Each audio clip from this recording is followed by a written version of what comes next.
Welcome back to Face the Nation. We turn now to Anita Dunn. She's a senior advisor to President Biden, and she joins us this morning from Chevy Chase, Maryland.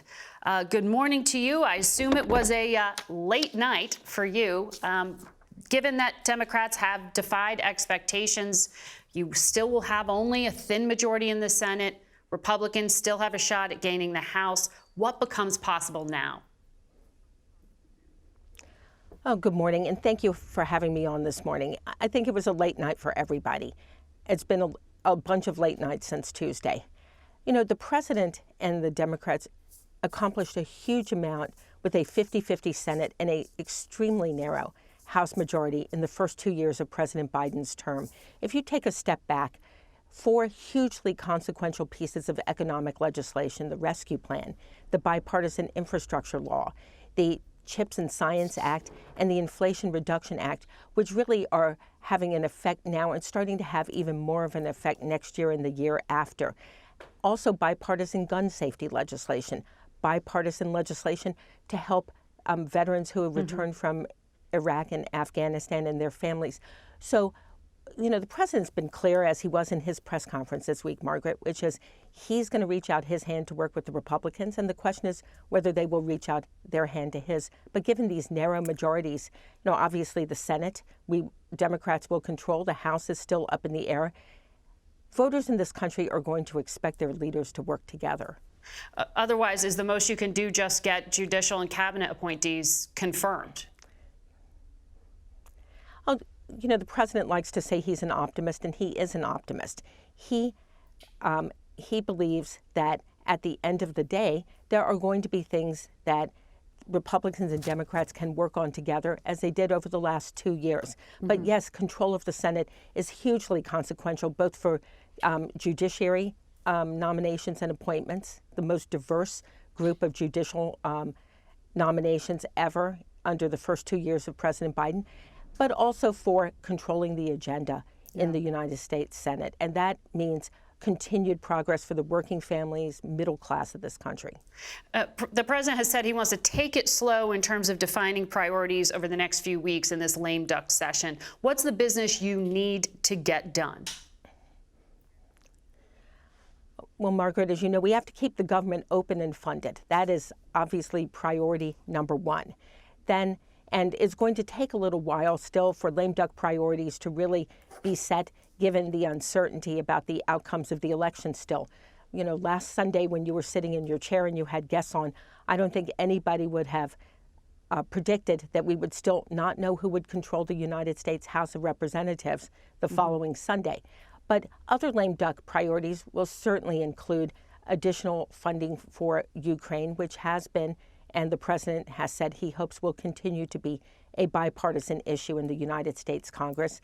You know, obviously, emergency funding for the natural disasters that Florida and Puerto Rico suffered earlier this year, and additional priorities for the administration as well. But keep the government open and running is the number one priority. It looks like Democrats owe a big part of their better than expected performance to young voters who turned out. About 26 million Americans are now stuck in limbo because they'd been promised student debt relief. Now it's caught up in the courts. If you lose in court, I know you're waiting for that, will this just be a broken promise? So, Margaret, we believe we're going to prevail in court because the arguments and the law are on the administration's side, and make no mistake about it. President Biden made this commitment to people in America. It's not just young people. It's also people of every age. We've gotten letters at the White House from people who have retired, who are talking about what a difference loan forgiveness is going to make. But is there a plan B if the court strikes it down? We're not going to back down. We believe we're going to prevail in court, and at that point, we will swiftly move to make sure that the over 26 million people at this point whose information this administration has, that will move swiftly for loan forgiveness. Voters in key states like Pennsylvania rated abortion access as a top concern for them. But if Republicans take the House, what is it that the president can actually do here? And is there room for compromise on restrictions with some of the Republicans who said they're open to securing abortion access? So the president has been very clear. He believes Congress needs to codify Roe versus Wade so that it is the national law of the land, and we do not have states that have, in effect, prohibited abortion totally. And at this point, there are a significant number of states that have, everything short of outright prohibitions on abortion. So the president's been very clear what Congress needs to do. And he has said if Democrats control the House and the Senate, that he will send a bill to codify this nationally.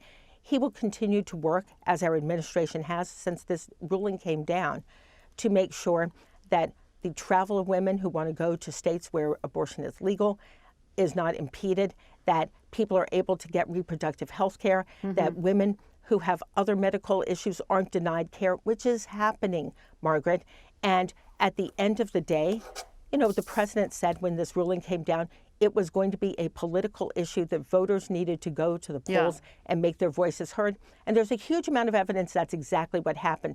So the real question is whether the Republicans will listen to those voices. Well, we'll see if there's any compromise there. On what happens if the Republicans do get this slim majority, it ups the chances of all of these investigations that Kevin McCarthy has promised are coming.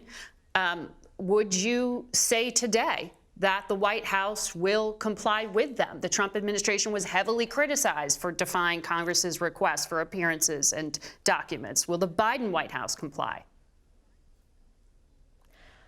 Margaret, many of the Republicans who have been talking about these investigations and even potential impeachment have made no secret of the fact that they have a political agenda that they are trying to advance through these. Obviously, the White House has and will continue to apply with fair and legitimate oversight because we are a White House that respects norms and the rule of law.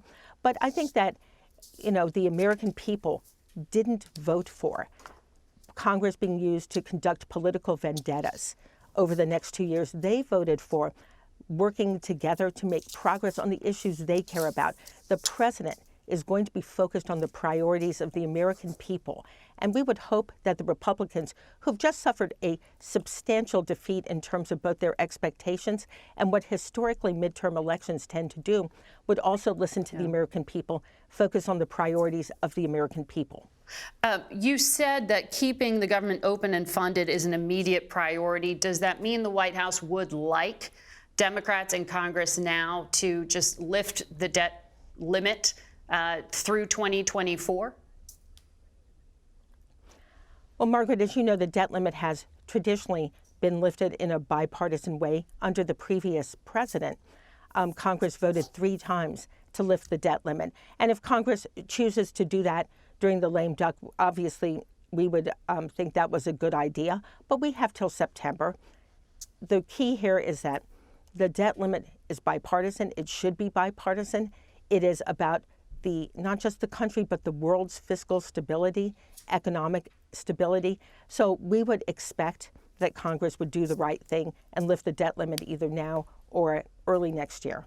I know we're still counting votes from this election, but as you know, former President Trump plans to announce he's running in 2024 this Tuesday. You've already been involved, as you said, just being prudent, in planning for President Biden to also run. Does the Trump announcement change any part of your planning or calculus? The president has made it clear he intends to run and that he will make a formal decision later this year or early next year. You don't run for president because of what the other side is doing or what another candidate may be doing.